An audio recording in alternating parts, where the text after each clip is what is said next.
Assalamualaikum warahmatullahi wabarakatuh. Kami dengan senang hati akan mempersembahkan informasi mengenai para janda inspiratif dari berbagai penjuru Nusantara.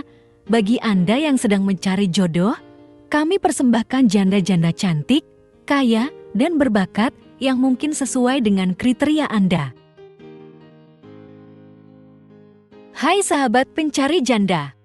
Pertama-tama, kami ingin memperkenalkan janda yang cantik sekali.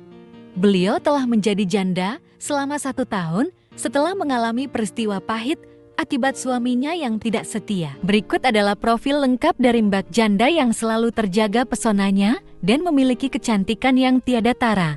Jangan lewatkan untuk membaca riwayat hidupnya dan pesan-pesan bijak dari kakak jandanya yang akan kami bagikan. Salam hangat. Perkenalkan, nama saya Mirna Surti. Saya adalah seorang janda dengan 1 anak. Di sini, saya mencari jodoh yang baik, setia, dan bertanggung jawab. Bagi saya, usia, harta, dan jabatan bukanlah yang utama.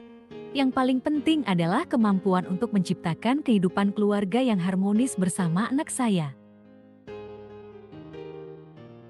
Itulah sekilas profil dan pesan-pesan dari janda yang kaya, raya, dan cantik ini. Bagi pemirsa yang tertarik untuk menikahinya, jangan ragu untuk menuliskan nomor WhatsApp Anda di kolom komentar. Dengan begitu, kakaknya akan dapat membantu memilih dan membawa janda ini menemukan jodohnya yang baik. Amin ya rabbal alamin. Semoga segala doa kita dikabulkannya. Wassalamualaikum warahmatullahi wabarakatuh.